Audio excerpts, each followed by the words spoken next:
Welcome back to the WASD Benchmark YouTube channel. I have to admit a few things. It is true that Asus pays for their place on our channel, and in return, I have had the opportunity to test 100 of their products. Believe it or not, I have never said in a review that their product is a best buy until now. You see, the ROG brand was reserved for the high-tier segment with all its features, and as such, it cannot possibly be a best buy, because all that fancy stuff costs money. This time, we have two monitors to test. They are from the XG27 series. One has a 4K resolution and a refresh rate of 160 Hz. It is called the XG27UCS, while the other has a 2K panel and a refresh rate of 180 Hz. Its full name is the XG27ACS. They are priced at just $490 and $290 respectively. And because of all that they offer and what you will see below, they have already received our Best Buy award at the start of this review.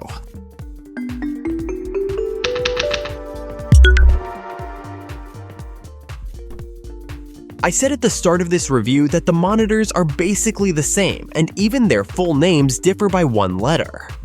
The UCS has a panel with a resolution of 2160p, while the ACS has a QHD resolution of 1440p. This is basically the biggest difference between the monitors, and one that will be noticed by all users. What most users won't notice, at least in real life, is the difference between 180 Hz and 160 Hz refresh rates. So I'd almost put these two features on the same level.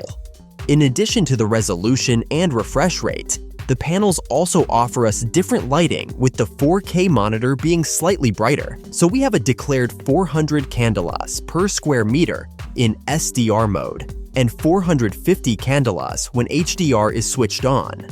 This is only 50 candelas less on a monitor with a lower resolution. The final difference is the DCI-P3 color gamut, which is 97% for the 1440p monitor and 95% for the 2160p monitor.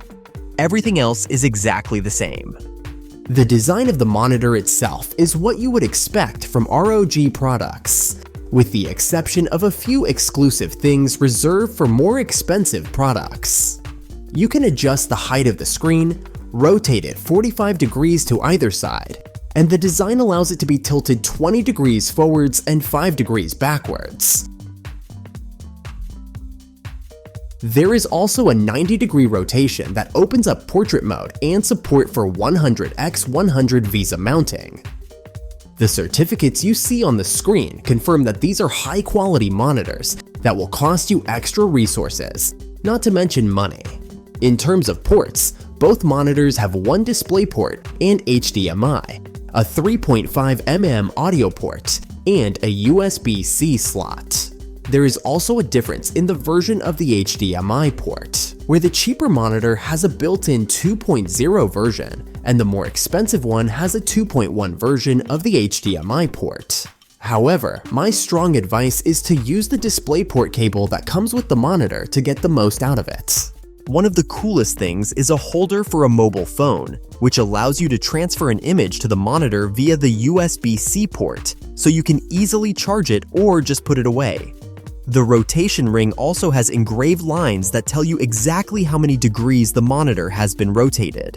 There is also a hole for cables on the bracket, which is a feature of many monitors in this price range, and at the top there is a thread for attaching a camera light or something else, which is very useful for people who want a camera or light directly above them. I should point out that this is a rubberized surface, so it will not damage your camera. On the back, we have a joypad for navigation, 3 shortcut buttons, and a power button. The navigation joystick can be used to navigate through the entire menu, and within the menu itself there are many options, settings, and modes that can be very useful. Don't worry, this monitor also has an AI crosshair, so what does it do? I don't think even the engineers at Asus are sure, but it must have AI. How can we live without it? The Asus display widget gives you a lot of options. It's not that the program works exactly as it should. There are some shortcomings, but it's desirable to have with this monitor. As for the panel itself, it is an IPS matrix with high responsiveness and is perfectly calibrated at the factory. We have 100% coverage of the sRGB color palette, 93% for Adobe RGB, and 95% for DCI-P3. The color temperature is within the factory tolerances, while the gamma curve of the gray tones is very close to the reference curve. In my opinion, the disadvantage of this IPS panel is the contrast, which is less than 1001, so the monitor does not go completely black.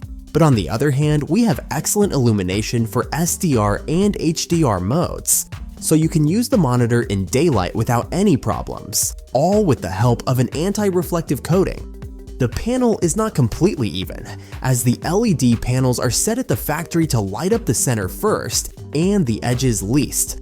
This is noticeable in low light, but only if you really dig deep to find the problem. On the other hand, there are no unwanted glare, clouding, or bleeding effects. The monitors also have an HDR 400 certificate, which is very little to show all the benefits of HDR display. But both monitors offer a much better HDR image than I had hoped for, but still not good enough to call these monitors true HDR displays. Although it is not a top-notch HDR display, it is still very good, and in this price range, one of the better images I have had the opportunity to see, as well as vibrant colors which are excellent for an IPS screen. As for the image itself, there are several camps between 2K and 4K resolution on a 27 inches screen. On the other hand, the image is generally finer and sharper at a higher resolution, but the main choice between these two monitors will come down to the depth of your wallet and the power of your graphics card, as 4K requires a damn good card.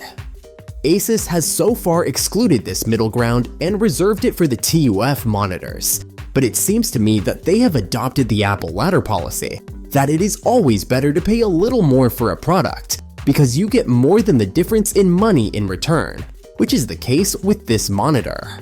Considering the price of these two monitors, I would say that they are made to gamers' measurements, and that the flaws are not really flaws, but things that they had to deny us in order to get such good products for less money. The monitors are excellent. They offer incredible value for money. They are great for gaming, multimedia, not professional of course, but for some semi-professional editing. Both monitors are very good. In addition to PC support, the XG27 series is also intended for consoles, where I see an even better application, especially in 4K resolution.